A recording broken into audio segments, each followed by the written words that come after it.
कभी ऐसा हुआ है कि रेस्टोरेंट में कोई डिश खाई और सोचा हो काश ये घर पर बन पाती? बिल्कुल। तो आज हम उसी कमाल की डिश यानी रेस्टोरेंट स्टाइल मटन अचारी गोश्त की रेसिपी को परत दर परत खोलने वाले हैं। एक एक स्टेप को बिल्कुल आसान तरीके से समझेंगे। और सुनिए, इस डिश के बारे में क्या कहा गया है। कहते हैं कि ये एक ऐसा अद्भुत, लाजवाब और स्वादिष्ट अचार गोश्त है कि बनाने वाला और खाने वाला दोनों ही हैरान रह जाएंगे। भाई, ये सुनने के बाद तो इसे बनाने का एक्साइटमेंट और भी बढ़ जाता है ना। तो हमारा आज का सफर कैसा रहेगा? सबसे पहले हम समझेंगे कि रेस्टोरेंट वाला स्टाइल आता कैसे है। फिर इसका जो सीक्रेट है वो अचारी मसाला, उसे घर पर बनाएंगे। इसके बाद फ्लेवर की नींव रखेंगे, वो जबरदस्त वाली भरवा मिर्चें तैयार करेंगे। ग्रेवी को फाइनल टच देंगे और फिर देखेंगे कि नतीजा कितना शानदार होता है। तो चलिए शुरू करते हैं। देखिए, हर क्लासिक डिश का ना एक राज होता है, और इस अचारी गोश्त का राज है इसका वो यूनिक, वो चटपटा अचार वाला स्वाद। और कमाल की बात यह है कि ये स्वाद किसी बाजार के पैकेट से नहीं, बल्कि घर पर बने मसालों के एक बहुत ही खास ब्लेंड से आता है। और उस स्वाद की जान वो है ये घर पे बना अचारी मसाला। सच कहूं तो यही वो एक चीज है जो इस डिश को एक नॉर्मल मटन करी से उठाकर एकदम नेक्स्ट लेवल पर ले जाती है। तो ये रहा वो जादू का पिटारा। अब देखिए, इसमें धनिया और कश्मीरी मिर्च जैसी चीजें तो हैं जो रंग और बेस देती हैं, लेकिन जो असली अचारी वाला किक है ना, वो आता है सौंफ, कलौंजी और मेथी दाने के कॉम्बिनेशन से। यही वो तिकड़ी है जो इसे वो खास अचार वाला चटपटा फ्लेवर देती है। और हाँ, एक बहुत ही काम की टिप है। एक साथ बहुत सारा मसाला बनाने से पहले ना एक छोटा सा बैच बना के टेस्ट कर लेना सबसे अच्छा रहता है। इससे क्या होगा कि नमक और मिर्च का लेवल एकदम अपने टेस्ट के हिसाब से परफेक्ट सेट हो जाएगा। चलिए जी, मसाला तो रेडी है। अब है एक्शन का टाइम, मतलब फ्लेवर की बुनियाद रखने का।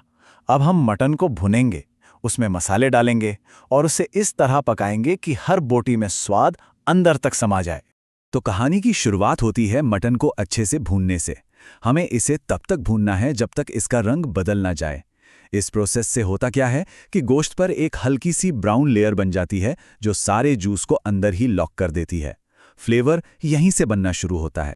और अब जैसे ही इसमें अदरक लहसुन का पेस्ट जाएगा, बस किचन में खुशबू फैलनी शुरू हो जाएगी। ये सिर्फ फ्लेवर नहीं है, ये उस कमाल की महक की शुरुआत है जो पूरी डिश में रहेगी। ओके, अब आता है मैजिक मोमेंट, अपना बनाया हुआ अचारी मसाला डालने का।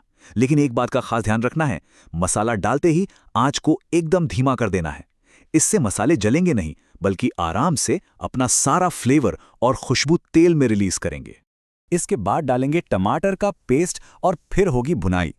इसे तब तक भूनना है जब तक कि तेल किनारों से अलग ना होने लगे। ये एक सिग्नल है कि हाँ, हमारा मसाला अब बिल्कुल परफेक्टली पक चुका है और प्रेशर कुकर में जाने के लिए एकदम तैयार है। अब सारा काम प्रेशर कुकर का है। बस गोश्त को कवर करने जितना पानी डालना है, ढक्कन लगाना है और करीब 15 से 18 मिनट के लिए इसे प्रेशर पर पकने देना है। ये सबसे तेज और बेस्ट तरीका है मटन को एकदम मक्खन जैसा गलाने का। तो जब तक हमारा मटन प्रेशर कुकर में गल रहा है, उस टाइम को वेस्ट क्यों करना। चलिए इस डिश के दूसरे हीरो को तैयार करते हैं। ये हैं हमारी खास भरवा मिर्चें। यकीन मानिए, यही वो ट्विस्ट है जो इस अचारी गोश्त को सबसे अलग बनाता है। इसकी फिलिंग के लिए क्या चाहिए? गाढ़ा दही, भुना हुआ जीरा, थोड़ा काला नमक और खटास के लिए अमचूर पाउडर। सोचिए कितना जबरदस्त खट्टा चटपटा सा फ्लेवर बनेगा इसका। और इसे बनाना भी बहुत आसान है। बस सारी चीजों को मिलाकर एक पेस्ट बना लीजिए। हरी मिर्चों में लंबाई में कट लगाइए, बीज निकाल लीजिए और बस ये दही वाला मिक्सचर उनमें अच्छे से भर दीजिए। सिंपल। तो जी, मटन हमारा एकदम गल चुका है। अब टाइम है सब कुछ एक साथ लाने का और हमारी ग्रेवी को वो फाइनल परफेक्ट टच देने का। और हाँ, एक और प्रो टिप, अगर एकदम स्मूथ क्रीमी ग्रेवी चाहिए तो दही डालने से ठीक पहले गैस को एकदम स्लो कर दें। यह छोटा सा स्टेप बहुत जरूरी है। इससे दही फटेगा नहीं और ग्रेवी का टेक्सचर एकदम कमाल का आएगा। अब अपनी भरी हुई मिर्चों को ग्रेवी के ऊपर सजा दीजिए और ढककर धीमी आंच पर बस 2-3 मिनट के लिए दम पे छोड़ दीजिए। दम पर पकाने से क्या होगा, एक तो मिर्चें सॉफ्ट हो जाएंगी और दूसरा उनका जो खट्टा चटपटा फ्लेवर है वो धीरे धीरे पूरी ग्रेवी में मिल जाएगा। और बस कुछ ही मिनटों का इंतजार और हमारी मेहनत का नतीजा सामने है।